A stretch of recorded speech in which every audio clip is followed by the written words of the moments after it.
월요일입니다. 이 시간 토마토 투자클럽 김민준 전문가 만나보셔야죠. 스페셜원입니다. 안녕하세요. 네, 전문가님 연결되셨죠?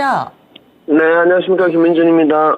네, 오늘 이렇게 오름세를 나타내고 있는데 사실 끝까지 유지될 것인가 여기에 대해서는 의견이 좀 분분한 상황입니다. 지수 그리고 시장 전체적으로 봤을 때 몇 가지 좀 키포인트 짚어주실까요?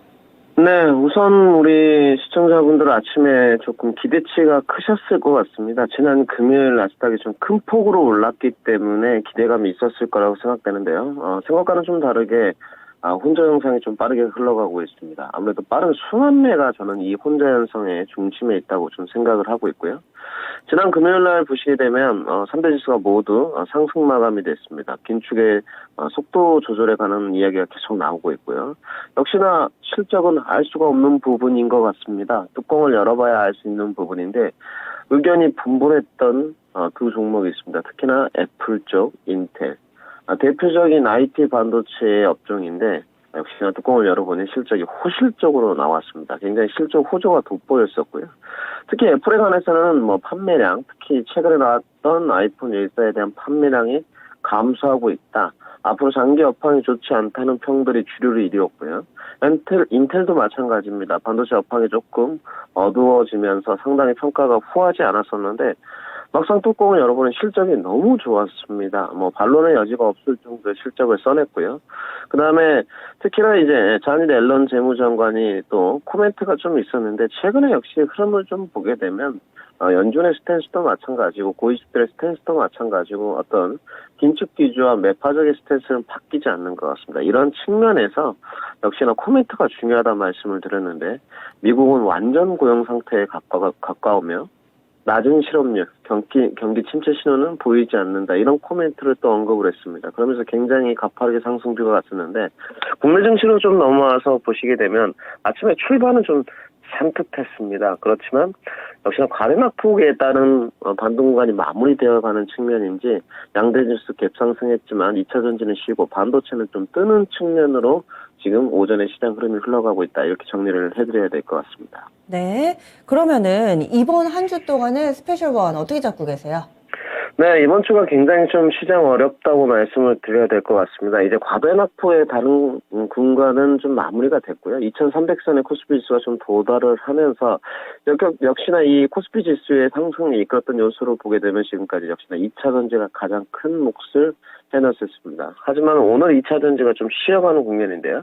삼성 SDI라든지 LG 에너지 솔루션이라든지 장초반보다는 낙폭을 좀 많이 했습니다만 포스코 케미칼, 코스메신 소재 모두 다 좀 키 맞추기 과정으로 들어가면서 또 본격적인 대형주 실적이 금주에 거의 다 마무리됩니다. 카카오그룹주만 이제 실적 발표가 나오게 되면 마무리가 되는데요. 중소형주 종목 내지는 모멘텀 시작에 한 주의 시작을 알리는 그런 10월 말일이지 않나 좀 생각이 들고 있고요. 특히나 금주의 가장 중요한 키포인트는 이제 중소형 종목으로 이 낙폭 과대가 됐던 종목들 또는 대형주에 쏠렸던 수급의 낙수가 나올 수 있냐는 문제인데 기존의 주도주들이 있었던 쪽에서 빠르게 순환매가 들어가고 있다는 측면이 관전 포인트인 것 같습니다. 특히나 11월 1일 날 이제 ETF가 상장이 되는데 폐배터리에 투자하는 KB스타 배터리 리사이클링 ETF입니다. 역시나 2차 전지의 수급과 매기가 들어올 것 같고요. 왜냐하면 LG화학과 LG 머티리얼스가 빠지고 LG 에너지 솔루션이 들어가기 때문인데요. 금액이 좀 3천억 원이 안 되는 수준입니다. 그렇기 때문에 이러한 부분에 봤을 때 오늘 2차 전지가 쉬지만 또 2차 전지에 대한 수급이 올 수 있고요. 오늘 2차 전지가 심으로 인해서 반도체가 또 안 좋을 줄 알았는데 삼성전자 같은 경우는 오늘 또 수급이 들어오고 있습니다. 2%대 강한 상승세를 또 보여주고 있고요. 또 테마탄 종목들이 기존에 쉬었지만 오늘 곡물주라든지 또 네온시티 관련주 유신, 한미글로벌 등등 종목들이 올라가고 있습니다. 이렇게 이제 여러 가지 순환매가 빠르게 돌아가고 있는 상황 중에 역시나 우리 시청자분들이 따라가는 매매를 진행하게 되면 역시나 수익 율 게임에서 상당히 좋지 않은 위치를 차지할 것 같습니다. 결국은 반도체가 됐든 2차 전지가 됐든 뭐 곡물주건, 네옴시티 관련주건 본인에 관한 테마라든지 뭐 실적이라든지 수급이라든지 확신을 갖고 좀 진행을 하는 것이 수익률 게임에서는 앞서갈 것 같고요. 금주에 가장 중요한 또 모멘텀이 있습니다. 단기 모멘텀. 본격적인 11월 제약바이오 단기 모멘텀이 시작되는데 금주에 2건 있습니다. 미국의 신장학회와 간학회가 각 3일, 4일부터 시작해서 6일과 8일까지 진행되는 측면이 있습니다. 또 제약바의 단기 모멘텀만큼은 중요한 부분이기 때문에 이 부분까지 좀 챙겨가야 될 것 같고요. FOMC에 관해서 뭐 이야기들이 상당히 많습니다. 저는 FOMC에 관해서 무난히 뭐 이미 75bp를 인상하는 것에 대해서 시장이 반응을 하고 있다고 보고 있고요. 12월에 대한 어떤 기준 잣대, 가능 잣대에 대한 코멘트가 가장 중요하지 않나. 연준의 스탠스는 매파적이고 여전히 연준 의장과 고위직들의 발언이 중요한 한 주가 되지 않을까 이렇게 말씀드리겠습니다.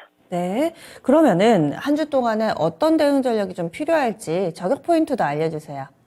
네, 이 부분이 가장 중요할 것 같습니다. 우리 시청자분들 차트를 좀 보시면 이제 2300선에 뭔가 지수가 도달하니까 뭔가 좀 기관 행보의 모습으로 다시 가는 현상을 좀 나타내고 있습니다. 이런 모습이 코스피 지수의 2230선에서 2250선에 있었던 모습인데 지수 하락에 따른 낙폭과는 이제 다 반등이 좀 마무리가 되었습니다. 단지 실적에 따른 뭐 차별화 장세 그리고 이제 낙수 효과를 좀 기대하고 있는데 지금 낙수 효과를 기대하고 있는 측면에서 어디로 이제 섹터를 좀 찾아갈까 고민이나 고뇌들이 상당히 많으십니다.